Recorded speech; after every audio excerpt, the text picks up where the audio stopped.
Nous, Congolais, unis par le sang, unis dans l'effort pour l'indépendance.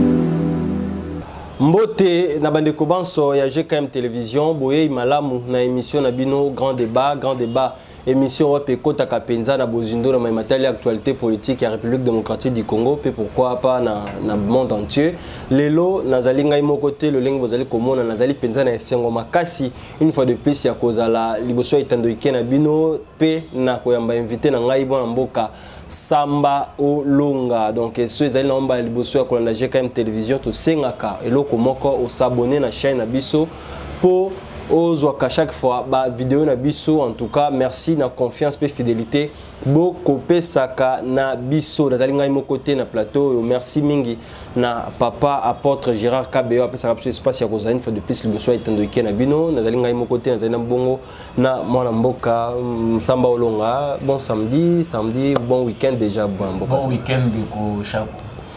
J'espère que santé va bien. Damoni au retrouver sourire par rapport à banger de l'air. Commentaire exact na kanti to lobelango wa commentaire exact mingi te.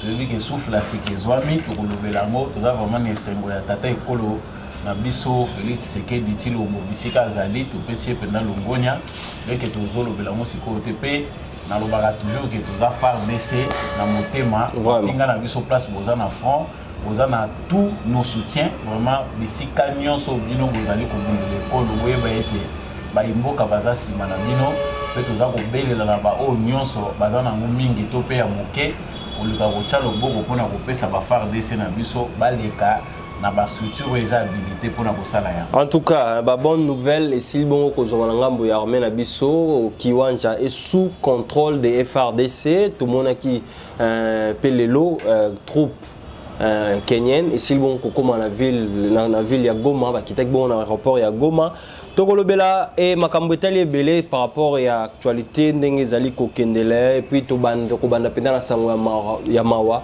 ou esili kozwa bongo ancien porte-parole ya président de la République Kasongo Mwemba sili bongo kotika biso mboka maloba na. Bon, en tout cas, si l'information est confirmée par sa famille, je souhaite d'abord ma condoléance à présidence de la République Mobimba et na famille naie. Je dis que c'est un grand journaliste Oazoti Kabiso. Avant vie politique, c'est quelqu'un déjà de très connu. Voilà. Il y a milieu journalistique. Azamuto vraiment, il faut qu'on puisse aller longonya mais ici qui vraiment que son âme repose en paix. En entendant peut-être le programme où on peut ça de manière officielle pour na bakambetali obsèque naie. Bon, il faut vraiment qu'ils sont tous en union, vraiment en sympathie avec sa famille. Merci beaucoup Tolo Belapé Sikawa, tos amis mina ngambo Est République démocratique du Congo, tozali ko bandana yango penza Kiwanja sous contrôle ya ba FARDC.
C'est ça qui ont donné une sangwana depuis le Binapoko.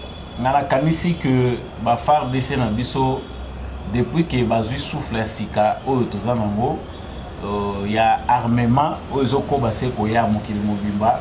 Tout le monde vraiment que bazali na objectif c'est moko ndenge ba chef d'opération bazal nouvellement nommé kuna basila ki bongo ko pesa assurance na population était nyonso oyo ya mabele na biso ezali na maboko ya ba terroriste wana tozali ko benga ba ekuzonga na maboko na biso ba congolais. Toyebi ke longonya ezali mingi na armée na biso parce que tout le monde qui bisika nyonso armée bazali professionnalisme komi kozala ba information na bango ebele ezaki ko fuite ezako bima lisusu te ezako pesa penda pasi na munguna po ameka ko piéger biso ndenga piéger biso te et toujours na cadre ya likambo na zako enrichir ndenge ministre de communication asila ibongo kolobake ezali malamu te ba vidéo ya ba situation ya ba militaire na biso elekaka mingi na ba réseaux sociaux ya ba bisika ba oyo baza ko mener ba opération ezali dignité ba militaire ba ko sala yango ba ko kutana na ba sanction pona likambo etali kiwanja ndenge uti koloba na ezwaki yango vraiment na esengo armée na biso ba récupérer kiwanja na maboko ya ba M23 bien que baza na ba réseaux sociaux tout le temps pona ko désinformer bato les réseaux sociaux et pesi privilège même na bato oyo baza na droit bato bako la même accès na parole baya koloba boya en public bakoma pe koloba parce que baza koleka na ba réseaux sociaux longonya na armée na biso parce que bazo faire sentir bango lokito tu es bien belé tous les jours qui passent ici depuis que armement na biso ezako bakisama ba M23 bazo sala ka ba défection ba musu bazo kima bazo ya boye ba mususu baza ke ko batama na Uganda ba musu bazo batama na Rwanda. Voilà, tout le Belasikawa, tout le monde toujours dans le cadre de Kimia, mais tata mon compte kolo tout peut ensemble, tout le gouvernement congolais a si bon côté les mela, alors pas de dialogue dans même matali territoire, il y a République démocratique du Congo. Pour la koloka Kimia, Kagame a sengaki au secours na Wazaki bongo, moto Azaki ko jouer médiation, Joao Lorenzo, a sela ki bongo kozala que ce journée na Kigali, pe mokolo lelo, a sil bongo ko kita déjà, azali wana Kinshasa, a sil bongo ne bozali ko mona ba photo wana déjà, a kitia wana Kinshasa.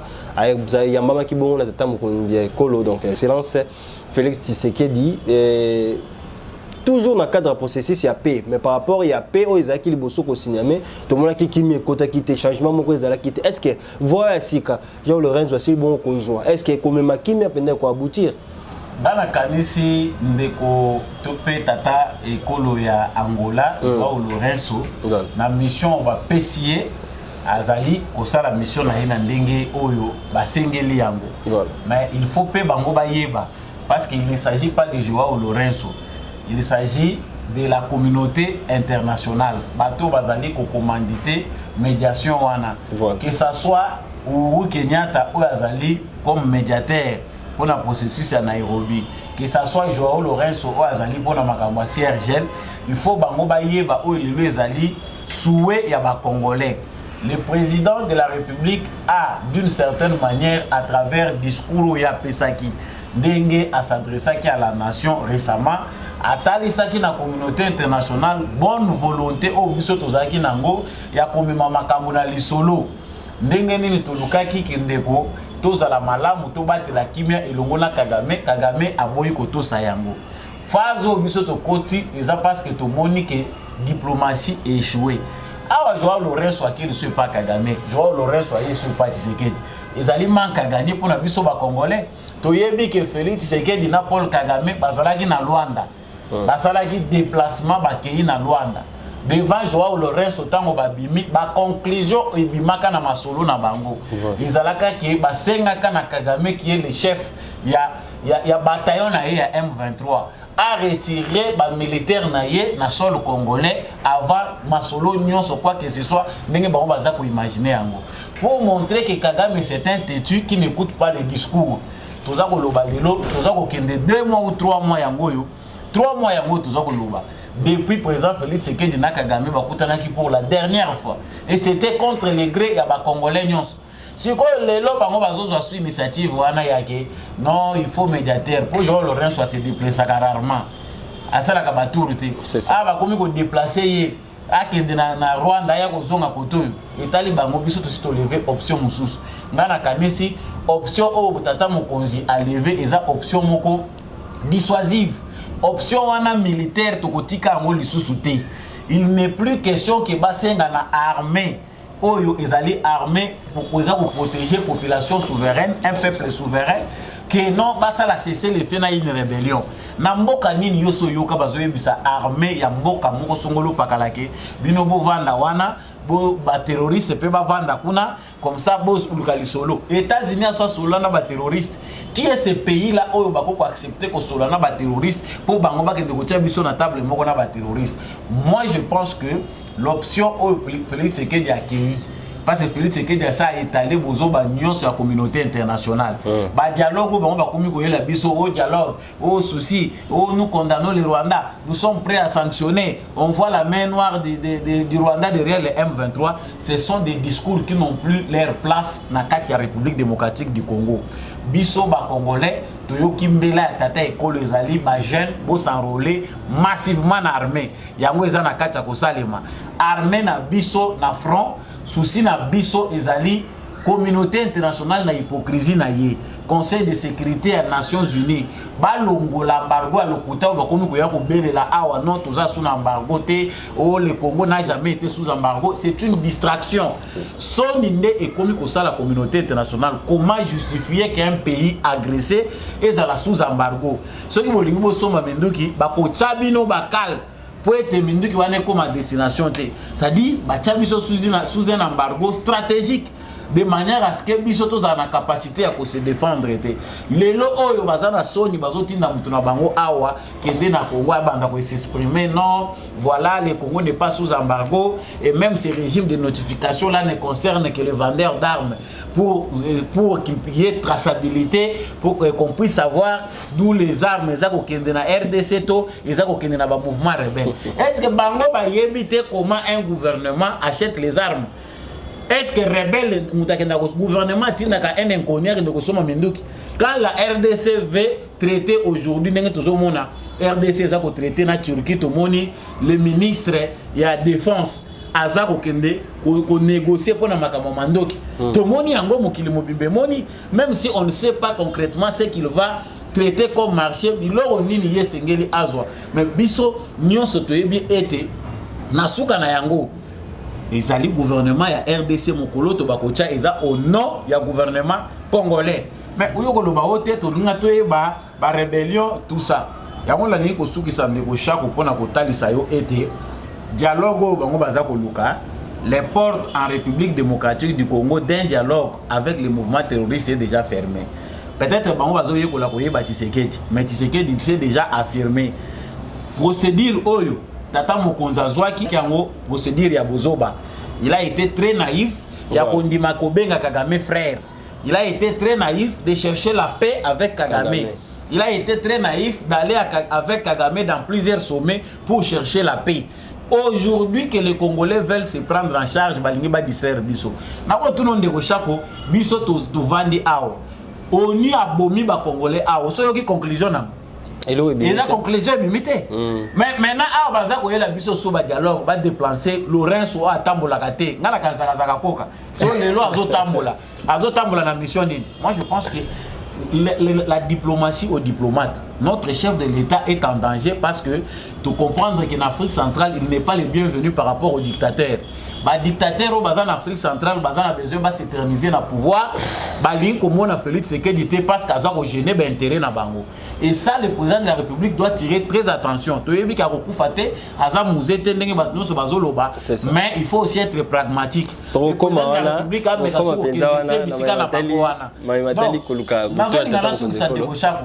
président de la République, Soka Kolanda Biso, émissaire de la Zwape système au baninga bakomi bozo. Mokonza mboka zwape ata stratégie ya Poutine. Baye yamba bango na mesa mulai, banda ko pesa bango discours indirect. Parce que moni quelque part côté tozo kende, bango bakomi si Tshisekedi cible na bango. Eza subitumba contre Congo te bakomi nde Tshisekedi a komi ennemi na bango. Nous Congolais, nous avons aussi le devoir de protéger notre président.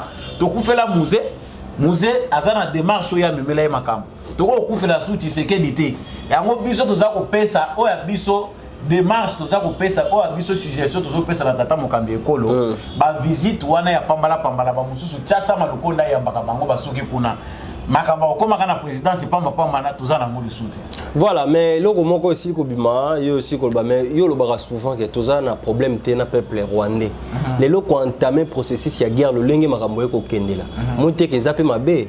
Parce que l'obit a la problème na Rwanda té, mais on a un problème avec l'individu Kagame qui ne veulent pas laisser la RDC tranquille. Et on a ça kolobana yo. Ba Rwandais bisika baza balanda biso. J'ai des amis rwandais pour ne pas savoir biso ba congolais ba mina biso ba Rwandais ba komela biso. C'est ça. Oh baza mécontent ya politique au Kagame aza ko mener na Rwanda. Mais oyo biso le loto zozwa.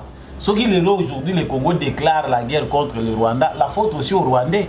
Oyo bandimi bazala na bango passif vis-à-vis ya terrorisme ya Kagame. Parce que batoyo baza kondima ke Rwanda lelo parce que lobby Rwanda vous la victime. Oh biso toza ko loba guerre non le peuple congolais n'a aucun problème avec le peuple rwandais. La preuve en est que biso awa ba échange ça ko continuer ndenge toza ko loba na yo awa les Congolais il faut encore le commerce na ba rwandais.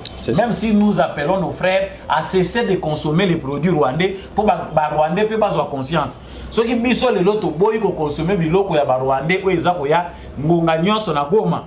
Nakanisi ba rwandais ba kozala discipliné et puis na ba autorité na biso ko susciter ko subventionner ba opérateurs locaux ba yeba ko produire biloko ezako wuta en extérieur pour empêcher que to ke na ko kotela batona ba bongo te basala biso guerre. Les Rwandais même bango moko ba yebi que les Congolais bazana bango na question na biso te. Si aujourd'hui nous allons en guerre contre le Rwanda, c'est une façon ya ko aider ba Rwandais bazonga na nzela. Na ko kende na nutena avance on a ko talisa yo ke tangu kaka lokitwe bandi ao balakisi na 48 heures nombre ya ba Congolais au bandimi ko kota na armée sans compter ba o ba kota ki avant appel à tata mokonzi ekolo na Rwanda ba bangi oyoki bango bazopanga balobi epesi panique bato bazomituna biso toza peuple muke Kinshasa kutute Kinshasa leki Rwanda na population siko tant tozoloba oyo bango bazoluka bango ka kosisango yango na zoloba si à Goma les gens se révoltent quelque part communauté internationale la zoza ngona lokola maseki. Mais moi je vois que na ndenge zoko kendele so qui est indiao ba Congolais ba kokota Rwanda makolo ça c'est ce qui risque d'arriver. Donc la bombe toujours dans le cadre du processus il y a peut-être moi qui Jeannette Kabila, vous allez bon député national, en tout cas, c'est là qui bon sa proposition. La proposition c'est que soutenir fort et à paix. Rwanda et Sénégal a dialogué avec les FDLR qui ont beaucoup tué les Congolais que les Rwandais. Initiative wana yo monaki yango ndenge. Jeannette Kabila ici Kazali biso ba Congolais ba Congolais au sensé toza poli pour aluka biso te to rappeler ye mabunga nyonso ya régime ya AFDL oyo bango bayanango régime ya oya benga tata na ye. Nous savons que Mouzé n'est pas son père. Si Jeannette Kabila aujourd'hui parle parce que ça na bande ko na biso ba Congolais balingaka mingi ba benga kango nini o biso to ba nous sommes trop dans l'émotionnel. Les propos de Jeannette Kabila n'ont rien amené de nouveau et loko asikana ba propos ya Jeannette ezate nazoka mwa bato bazolinga ko melisa biso ba propos ya Jeannette Kabila comme des propos oyeye ya sika et même nouveauté moko boye. Jeannette Kabila est au Congo avec li pasa na ye oto yebite li ba mapaso ba bota mambula moko te wana bazana ye na Congo pendant 18 ans. Voilà. Combien de fois l'armée rwandaise est entrée en RDC sous le régime ya Kabila? Combien de fois armée rwandaise prétexte na bango bandeko kotira balobi bazali koluka ba FDLR soi-disant ba génocidaire batu oyo ba créaki génocide ba bomaki batu baza ko batama na Congo. Joseph Kabila est allé plus loin pour na ko faciliter Kagame azui ba militaire rwandais à côté de l'armée congolaise balatisi bango même batenu à FARDC. Cela a été l'objet de certains scandales. Ba koko benga armée étrangère na mboka batu mais aller jusqu'à kozwa ba rwandais ko latsa bango batenu et c'était officiel. Ba rwandais ngo ba toyoka o bakangi ba FDLR pendant tout le régime ya Kabila awa prétexte ya Kagame zaika yango wana. Bon ba FDLR o Kagame ba ndeko kota kozwa air nyonso basila kité. Chaque fois qu'il a besoin d'envahir le Congo, à se sentir en insécurité, à Obana Kobimisa Kaka, FDLR, c'est le slogan Yakagame. Et c'est comme le mot clé naïe. Chaque fois qu'il veut justifier sa manœuvre na kati ya Congo à koloba non je vais chercher les FDLR. Moi je pense que Jeannette Kabila ce qu'il pouvait faire pour nous aider c'était de se taire. Pas kanga monoko na parce que bato oyo ba komisi biso na point oyo ezali bango. Bato oyo basali ke Kagame akoma lelo na orgueil azana ngo eza bango. Ce qu'elle fait ça s'appelle aussi récupération politique. Pourquoi récupération politique? Ayebi que option oyo mokonzi mboka si a levé ya koboya ko dialoguer na ba terroriste. C'est ça. Option oyo mokonzi mboka si a memi etie bato nyonso déjà contre mur.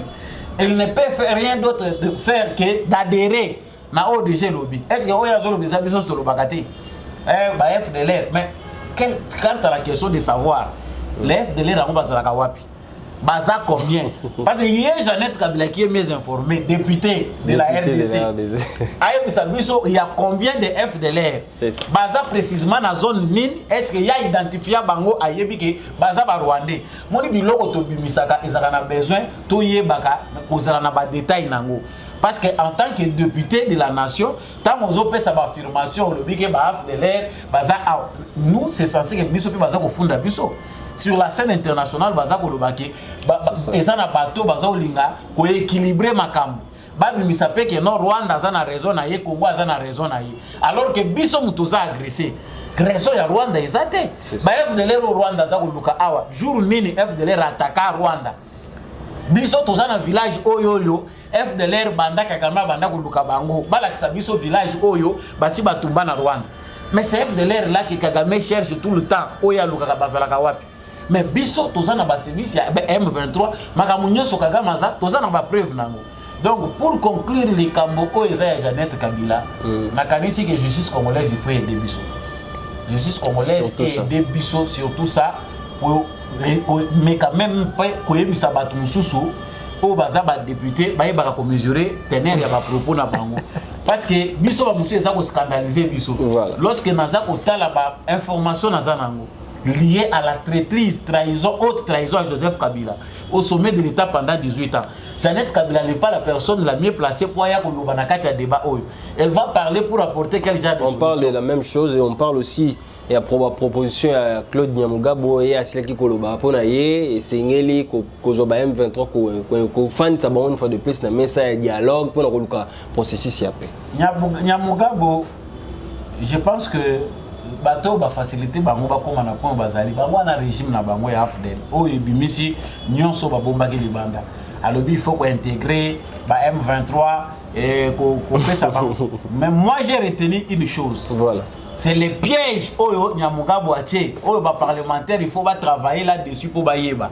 Qu'est-ce que Nyamugabo dit? Nyamugabo n'est pas contre que ndenge bazali kocha mirwana na ba loi oyo na recommandation Assemblée nationale que M23 a ko intégrer le sous-souté. Mais Nyamugabo lutte pour ses frères au bazana mandoki. Nyamugabo azoko luba clairement ce qui est allé pour la M23, il faut mentionner que cette mesure ils ont concerné kaka M23. Mais ce qui est allé pour la bango nyoso ba mouvement nyoso il y a d'autres mouvements. C'est-à-dire il reconnaît ba mouvement oya bango. Oyo pe bazali coopérer, oyo bango balingi ke finalité ya ba mouvement wana parce que si lelo tozuka likabwana to tsango kaka pona M23 lobby net M23 zo kende na kokufa bango na stratégie na bango basana ba mouvement na bango mususu ya mike batami soki ba moni ke balongi bango na point moko basali ka ndenge ba bomaka CNDP. Voilà, CNDP ekufi balamusi M23 CNDP ekufaka mais so total bien M23 yango wana kaka CNDP. Objectif ya Nyamugabo ezali déjà eloko ekoko pousser déjà ba parlementaire na biso baye ba ko réfléchir en profondeur, c'est-à-dire il faut un statut, une loi oyo ezali ko tia fin na likambo ya ba mixage na ba brassage sur tous les plans. Parce que ceux qui te retirent pour une catégorie, non pour les M23 pour une, ils ont ça la yangote. Je pense que c'est ça son souci. Pas reconnaître, Pepo il n'est pas un chef du mouvement mon rebelle. Il attend que tant que comme Amir, il n'est pas pelé sa moto dans Gabunaï. C'est le député là, il y a un mouvement rebelle. Voilà, semaine qui semaine encore riche sur les actualités politiques. Tout le Belasika, le Cambo est libre. Armement au phare de Sassili Kozwa. Bilo Kwasika dernièrement, ils ont qui l'eau, avion. Dans mon aîné militaire, il y a Chine et c'est là qui bon qui est un aéroport international, il y a Goma, Biloko na Kati, en tout cas toza penza la information sur tekasi et oui na makambo ya mindoki toyebete makambo ya mindoki ekozanga te tomoni ba avion de chasse ye ope bana mboka bazalaki bongo na komemba ba bongo na komema yango et une chose qui était déjà bien préparée. Mais ngala zoloba ke soni monene pour la communauté internationale. Biso Congo na grandeur na biso, nous sommes un pays où il faut tous rappeler puissance sur le plan armement, sur le plan militaire.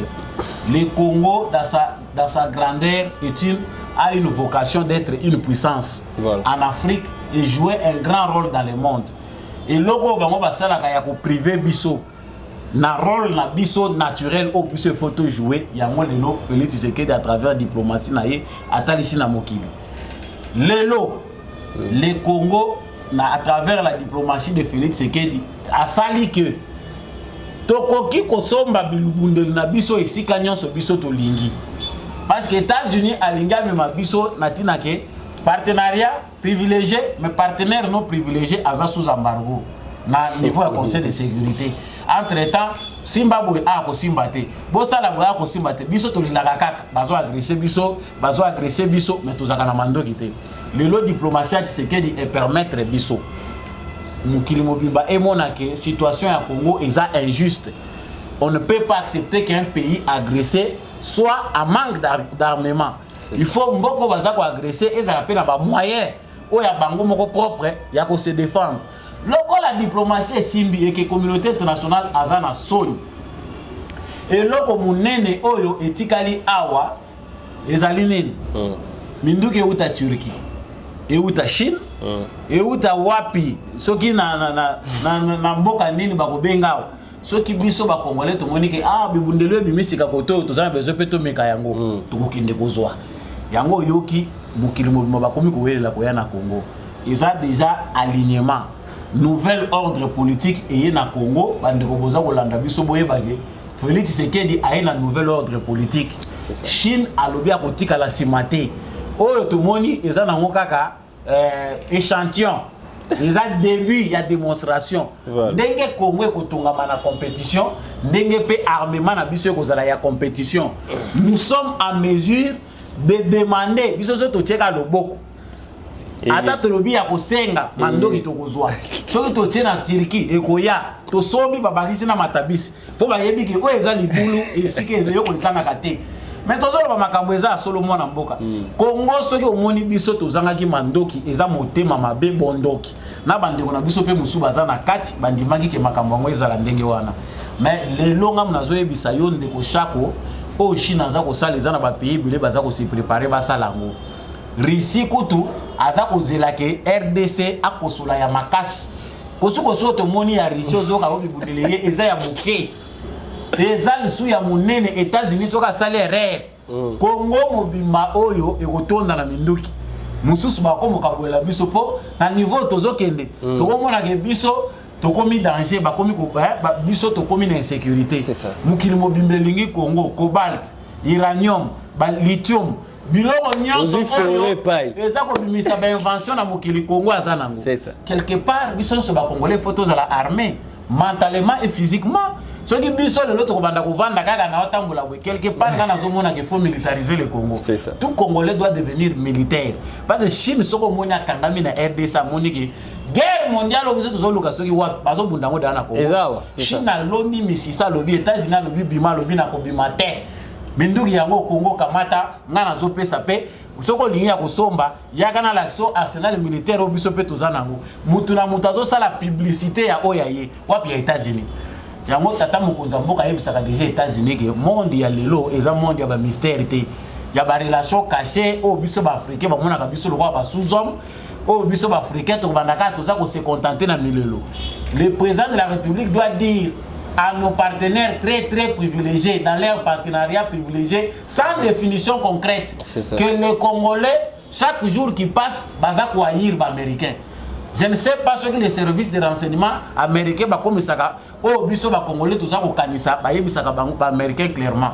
Les Américains doivent beaucoup faire plus. Tu veux que baza ba partenaire ba ko longwa Congo le loté. Na niveau baza ko bangela. S'ils sont responsables, je pense qu'ils devaient être les premiers ya armée biso so les États-Unis appellent ça kate mando qui na yena kanti na Congo fala appelle ça et ça va ndeko mususu pe basili ko tuna bazo comprendre te RDC, Russie, RDC, Chine, RDC, Turquie, tout le monde peut kalatia et aussi na Serbie pelinga tia maboko pour la matel est à République démocratique du Congo. Plusieurs partenariats na nzela moko ko pesa mabete yango te ko lukela te ke tata mokonda commune insécurité. Le Congo les amakamsu na za ko lobeza passe mais bandeko baza initié ba yebi. Le Congo est le point de départ pour un nouvel ordre politique en Afrique. C'est ça. Ordre politique en Afrique, malgré l'avancée au pays africain, Belé Sali, Bazali, Tena, Fongola, où il y a départ, il y a Sikapo na africain. Félix Sekedi, Azad détenteur, il y a Cléwana, il y a politique à Sika, où il faut Afrique à mener. Et ça, politique basée sur l'amour, mais c'est aussi une politique d'indépendance. Mais ceux qui africains va comprendre la vision que nous devons être au service de nos peuples. Tout le monde a ennemi na biso te mais toujours kende na makambo na biso de manière pas à pas, toujours kende quelque part. Dans le biso que biso Congo, nous avons la possibilité de négocier avec plusieurs pays dans le monde parce que tout ce dont le monde a besoin se trouve au Congo. Na bi le longa na zane sengo po na zo mona musika. Na yebi ke Tshisekedi toza ko sambela mikolo nyonso nzamba pesa ye mikolo. Bah mandat, peu importe là où il va s'arrêter en termes de mandat, tout ce que les gens disent, mais bien sûr tout ça souhait na biso ezaki mikolo belé et les kalisusu pour na Tshisekedi parce que vu ce qu'il est en train de faire. Vraiment. Congo, moni talana no po américain di makeo s'ouvrir na monde, c'est donc peut-être américain en limi. Tshisekedi aza ko traiter na ba américain, mais Tshisekedi a quelque chose na Russie. Na président Poutine. Tshisekedi azokende aza peu près à kokende pas président chinois. C'est ça le Congo que nous voulons. Oh ba ko lingate Tshisekedi akende kuna non. Ba américain depuis Congo et Congo va bénéficier mingi na Congo. Nous savons que les Américains aiment beaucoup plus les minéraux du Congo que les Congolais eux-mêmes. Ils n'aiment pas les Congolais balingi ba minéraux. Nous devons aussi adopter d'autres stratégies. Biso to ko traiter na mutu nyonso. Oyo azan a besoin d'avancer tout en nous donnant aussi ce qui est notre part. Voilà, tout le bela sikawa, tout le monde qui tata mokambe ko ndenga benga ki abengi na ba jeune, parce que bon ko intégrer groupes armés, tout le monde puis asenga ki na ba leader politique nyonso, batika makambo etali ko ba drapeau to que to landela cette fois-ci ma matali mboka na biso ndenge ezali ko kendele ba to bele pe ba yoki ba réaction pe bele ça les maki, tout le monde qui pe mona mboka Moïse Katumbi parce que qui vont ko rejoindre na idée oyo etali maki yambaki ya ndenge nini ko mona na kantiwa. Bon, moi, je suis un peu que si moto vivaka moto azali supérieur ya banyama pour l'intelligence. C'est ça. O nzamba tana kata moto permettre ka moto ka aiba passer. Eza pepe kutuna banyama bazana ba instinct wana. Que soko beta ki nzete lobi lelo soko ye ayibi ke moto muta beta ki nzete. L'éléphant zana mémoire ko le quand même batu mususu o tozali. Pasi na biso ba congolais za poto yeba kate makambo eleka ki lobby. Tout va se préparer en fonction à où les gars qui lobby tout préparer pour venir na biso. Moïse Katumbi et tous les autres Congolais aujourd'hui qui adhèrent na appel à président de la République par hypocrisie. Parce que c'est ça la meilleure définition. Voilà. Bango baza ko adhérer par hypocrisie parce que pourquoi? Naza ko expliquer. Tu sais qu'il a lancé message à lobby naza ko lancer appel na ba jeune au baza na vocation ba adhérer na armée ba ko s'enrôler na armée. Voilà. Tous les réseaux sociaux total a ndenge bactère politique ba se prononcer. Ndeko chaque on a émission la plupart bazalaki d'accord te. Yé azako benga bana bato ba kende ko adhérer na armée oyo wapi. Ba ko adhérer te tinda mwana na yo. Surtout poto e ba ke Tshisekedi daza série tinda mwana na yi. Je profite ici pour encore parler de cette histoire. Ya bato bazako zela ke po to kota na armée, il faut Tshisekedi acha mwana. Tshisekedi n'est pas dictateur. Tshisekedi a un pouvoir na nzela oyo Mobutu ayela te. Tshisekedi a un pouvoir na nzela o Muza ayela te. Tshisekedi a non plus na pouvoir na nzela o Kabila ayela po Kabila pas sala coup d'état.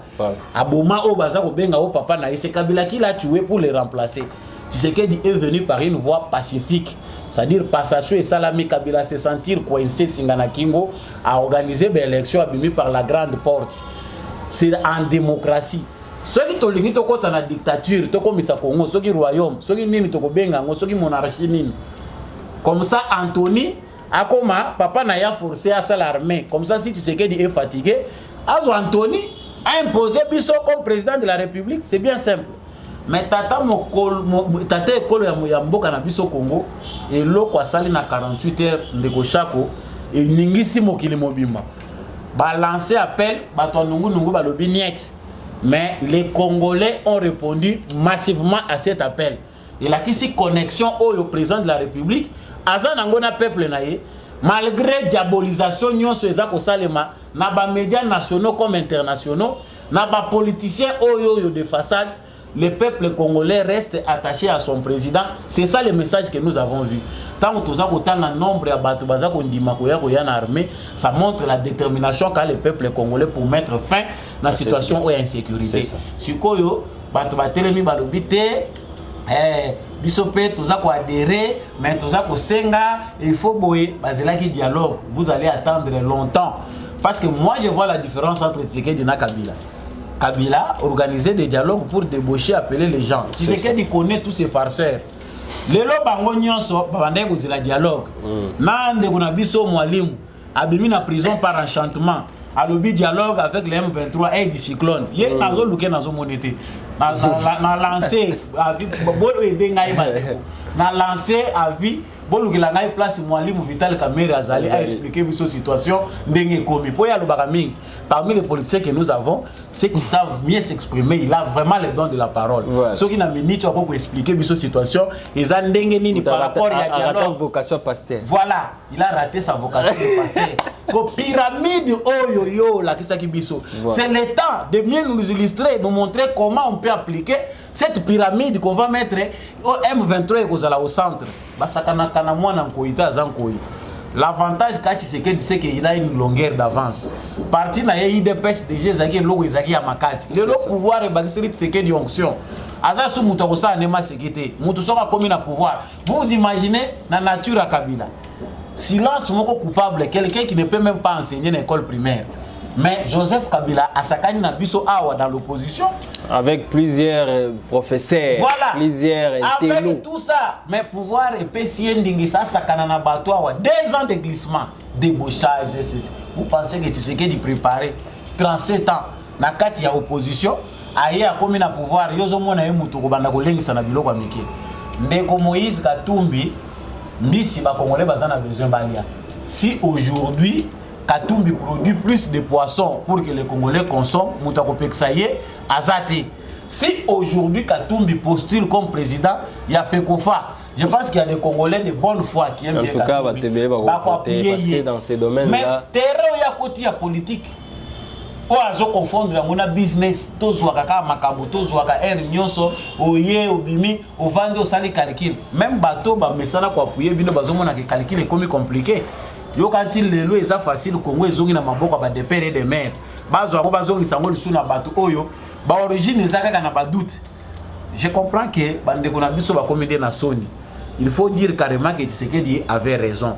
Le long ndenge bazolo bana biso ke ba adhérer bazana sima FARDC ezako adhérer à Sony. Ba ole ba ba ke ba adhérer ba fana na bango ba kana munoko na bango. Parce que si réellement ils avaient adhéré bazana façon ba koye ko sala opposition na bango républicaine. Tout tikala na question na parce que tout mona ki mo mboka Martin Fayulu asile ki bongo premièrement ko loba maloba moko ezaki malamu tozala biso nyonso parce que le kamwetali ekolo ezaki le kambo esengela ki de colatate et kotala te ke ngana lukana za la président na lukana za la parce que ça était kambo ta l'école. Mais si mami kolo après passage na bitando yindele na TV5 asi ko bimisa ba propos moko ezali pensa un peu bizarre aza incompétent bazane kaka pion Kagame ba wana au juste na ngaki un peu me ko définir quel genre d'opposition au mamboka Martin Fayulu akosa ndeko Chako na lingaki teko ya nola mutuna na yo po bandeko belé ba reprocher nga balobi omoni izana batu mususu toza ko sa la publicité baza ko mériter souhaiter. Voilà. Pour comprendre que ndeko Fayulu aza pe na besoin ko manipuler la presse. Lokola monique aza ko zinda politiquement. Il faut attaquer ka mingi Tshisekedi pour a exister. Makambo Fayulu aza ko loba. Na sina loba ki encore na etando comme télévision, eza différente na ya SAF. Moi, je regrette qu'on ait Fayoulou, ce qu'il est le Fayoulou, a comme président de la République. Je suis en train de voir ce que serait Mboka Nabiso Congo Nengezalaki. Et ça, le quoi, les autres toujours regretté quand on a Daniel Safou comme député national. Et ça, les autres ont regretté. Fayoulou pense que dans le moment où on dit que on a adhéré, comme il s'agit du pays, le pays est agressé, je soutiens l'appel au Tshisekedi Azoloba, il faut que nous soyons à la naïveté. Après, on change de plateau et sur le plateau, pour que le plateau à TV5 on l'invite parce que les Français, les publicistes,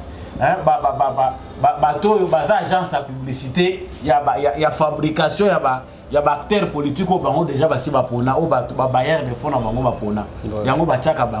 quand Fayoulou dit que Félix Tshisekedi a une faculté intellectuelle capable de diriger Mboka Oyo, je pense qu'il y a beaucoup de gens qui peuvent le contredire. Mais il ne le dit pas parce que ils ont une façon que Alingui Azomoni la Tshisekedi. Il le dit parce qu'il sent que va s'intéresser à partir de Malobawana. Yango biso ba musuto lobi, nous n'avons plus le temps. Il y a Kolandela Martin Fayoulou. Nous savons déjà qu'il n'existe plus. La plupart il y a Batu Oyo, Bapesaki Martin Fayoulou chance à lui donner des voix de manière inconsciente. Basi bazonga déjà Batu, qui parle sous Fayoulou. Tant que tu as la cartographie à l'élection Ezakoya, Fayoulou représente quoi dans la balance électorale? Presque rien. On a le bin de Gocha qu'on a robé, ça le sous Mungongo Mingite, Mbalasima, Bande Konabiso, Basi Bayebi déjà qui est Fayoulou. Qu'est-ce qui les motive? Lelo tata mokonze ko la raison par rapport à l'état de siège parce que belé étant Atlanta état de siège batu baloba qui est un résultat échec simbité balongola mais patati mais cette fois-ci aujourd'hui tokolo ba. Je pense que ce débat là est clos même si ba musu bazo continuer ko s'entêter. Baza na ba journaliste na bango 5 morts, état de siège. Au moins, dans ce cas, état de siège. Donc, ils ont déjà préparé comme ça pour lancer la campagne. Voilà. Mais Mokonzi a un avantage parce qu'il doit avoir une longueur d'avance. C'est ça. Batu Babundi Sagi Tshisekedi. Na lobaki a likambo Noël Chania. Batu Balobia, Mendiko Noël Chania, na moni a changé. Na tangi na batwit na ye un candidat président de la République. Président sali discours na 20h. Na 20h15, yo sali tweet. Le plus est-ce que ça c'est un président? Moutou a comme président. C'est Lelo. Na kanti bato ba comprendre que Tshisekedi était dans discours tant ba vieux de chasse mati et ne ba comprendre ba moko de quoi Tshisekedi parlait. Bato a fait la déclaration de guerre. Wa tazo ba sala boy. Bato musu ba baza bato yo ba sala mate pour na comprendre makambo en avance. Eza bato oyo baza ko forcer ko sala politique. Au lieu de la cadre d'entreprise moko boye, entreprise wane futaka yo, o sepelo ya no na politique. Oh politique ezeli ko te ba ya ko sala ngo par sentiment. Ou bien na sana musala ko sala te na ye ko kota na politique. Politique eza vocation. Muto azoya ko sala politique, il faut d'abord philosophe. Azana ba solution oyo azoya ko porter na ba problème aux sociétés eza ko kutana nango. Mais biso tozana ba parvenu, tozana bato yo balingi ko sala politique, loko la profession. Parce qu'à mon avis, il faut finir politicien. Aujourd'hui, Tshisekedi est en train d'enseigner les Congolais. Moutoyo, Azana sens militaire pour comprendre que Tshisekedi nous apprend la politique d'une autre manière. C'est ça. Mouto Azana, on dit qu'on bénéficie de ça, on a liboso, Otikali nayo analphabète politique pour toute la vie. Mais pour nous qui aimons l'humilité, na décision à présent Félix Tshisekedi. Là où je sens que Toyokani na yete, je lui donne le temps. Natala nous 2 mois après, 3 mois après, avait-il raison ou tort? Il y a mon place bactère rebelle, baza ko fauché, bisonnion se tozaka pressé. Mais Moutabata lui a l'équipe Mayele. Qui est le citoyen le mieux informé de la République? C'est Félix Tshisekedi. Oui. Il y a tous un mois d'information, Mike Ozo Lokota. Et Koukani na Mokonzi Mbokate. Voilà. Donc, Yango Nazako Lobake, président de la République Félix Tshisekedi, côté Oyo a commis biso Congolais Oyo Azana Boigna, à cause de la bousculer les sous Tshisekedi, à Kokota na Molongo, il sera mobilisé comme un militaire au front. Voilà, na ba epi balandaka boko landa mwana mboka Martin Fayoulou. En tout cas, faut mo sosoli par rapport à l'enjeu de l'air, par rapport à politique aux ali lelo. Talande mboka ekende. Tantôt, président lobby oui, tantôt Motonamina lobby oui, tantôt Martin Fayol lobby oui, tantôt non. Donc, parce qu'un politicien, avant de décision, comme Maïtando Ikialoba, donc il doit beaucoup réfléchir, à PC position une fois pour toutes. Tu vois, au moins, la tête est un débat dialogue, ce qui est, soit lobby T, soit on va organiser T, c'est la position, mon corps. Obimisi malo malam, le lobby misi malo mabe, le lobby misi malo malam, le misi malo mabe, nabino peut être beau, dans la mouka, en tout cas, faut quand même consciencer ça là. Bon, je rappelle, tant on fandi na boudou pongé katagnon na désert, ou meke un peu qu'on réfléchir. Leader oiseau kamabiso, destination na eza ami mabiso wapi. Na l'équipe en étape wana to lobela. Les Camo étaient là qui professaient sur les coups de mabon par pasteur Roland Dalo, azali bon pasteur à Philadelphie à travers jeûne et prière basé dans Bunda donc Bunda pendant 21 jours. À ceux qui bon cause révélation à moins qui bon 4 présidents, bah Simbi Mandoki pour la koloka moto ya tata Mukombia Ekolo. Tolanda vidéo nango et puis on se retrouve tout juste après. Mais il y a une semaine loin d'ici, au Congo central, j'ai prié pour ces assises. Dieu m'a dit, le jour où tu parleras sur la nation, parle de ces choses. Il m'a dit pour deux raisons. Il dit Roland, je fais de toi une bouche parmi plusieurs en cette génération. Il m'a dit si tu ne le fais pas, je te demanderai des comptes. J'aimerais dire à vous qui m'attaquez, je préfère avoir des problèmes avec vous que d'avoir des problèmes avec lui. Mais la deuxième chose qu'il m'a dit, tiré de Jérémie 1:17, il m'a dit ne tremble pas devant eux. Et puis il m'a ajouté si tu trembles, moi je te ferai trembler. Dieu m'a donné des visions pour cette nation et des paroles. Je priais que Dieu m'aide à les dire avec le calme et la fidélité possible. La première vision que Dieu m'a montrée, il m'a montré 4 pays et 4 présidents autour d'une table. Ces 4 présidents, il y en avait 3 des pays frontaliers et un président de l'Afrique de l'Est.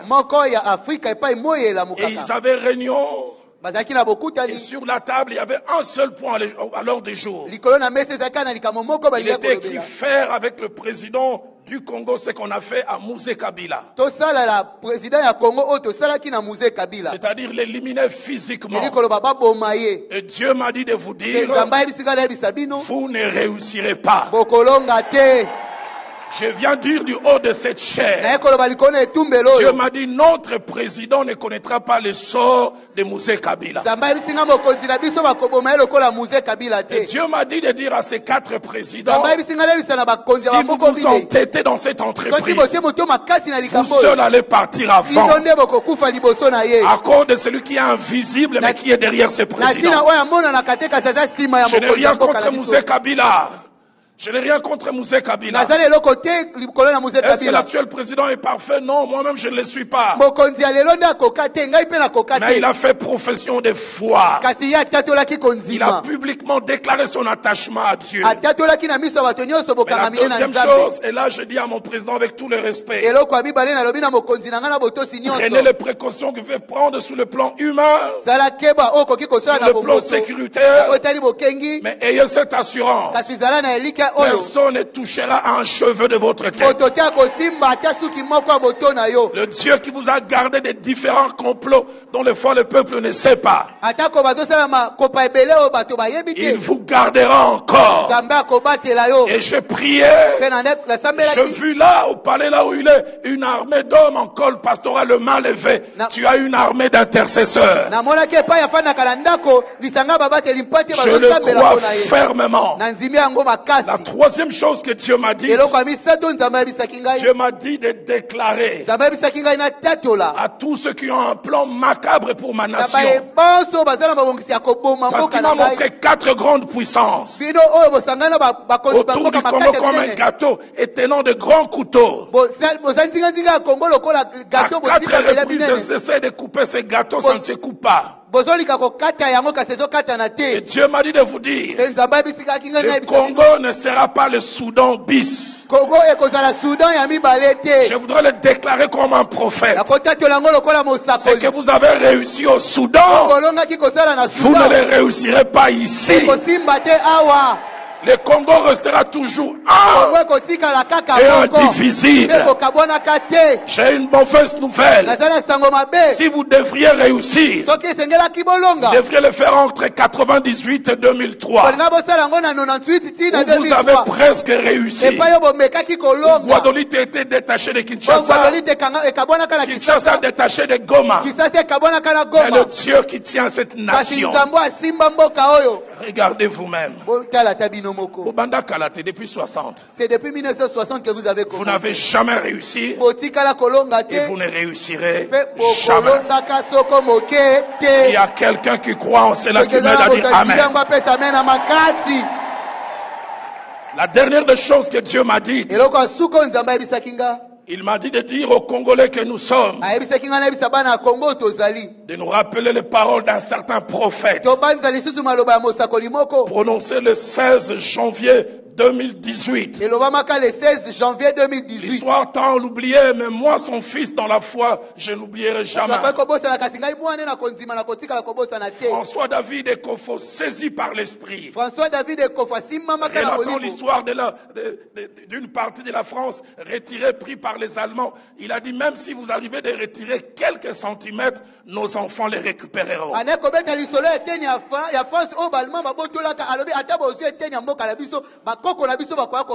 Nous n'étions pas là en 1885 quand Dieu a conduit la main de ces gens à établir les frontières. Je viens le déclarer parce que Dieu m'a dit tu es l'huile de bouche. Mon pays ne perdra aucun centimètre de sa superficie. S'il arrive qu'il la perde pour quelque raison, il retrouvera ses centimètres. Si vous croyez en cela, donnez-moi un bon amen. Voilà, on est de retour sur ce plateau. Bosili Bongo Kolanda, Elongona Biso, Mboka. Oyambi prophétie wana ndenge nini malgré le bien ko salema te ko simba te parce que cette fois-ci eza makambo ya nzambe. Prophétie nyaso balobaka iyo parce que ezana batu mususu ba kanisi ete esinga ezaki malamu aloba mwe patata mokonzi ye moko akoye ko loba na public te mais ngai nazo pesa ye raison parce que tant prophétie ezako bima polele elakisi ke batu wana pe ekoma pe pa na bango. Donc, ba dessin makanisi na bango, ils ont déjà essayé yebane mokili mobimba. Ils allaient pe pona kokebisa bato ebele, ba pe kocha tata ekomokonzi ekolo na kati ya maboko nzambe. Mais ngai plus naza ko se focaliser na pragmatisme. Nzambe alobaka aza esprit, mais na ndenga mosuni pe za na bato esengeli basalela moto na bango po makambo nzambe alobi kokisama.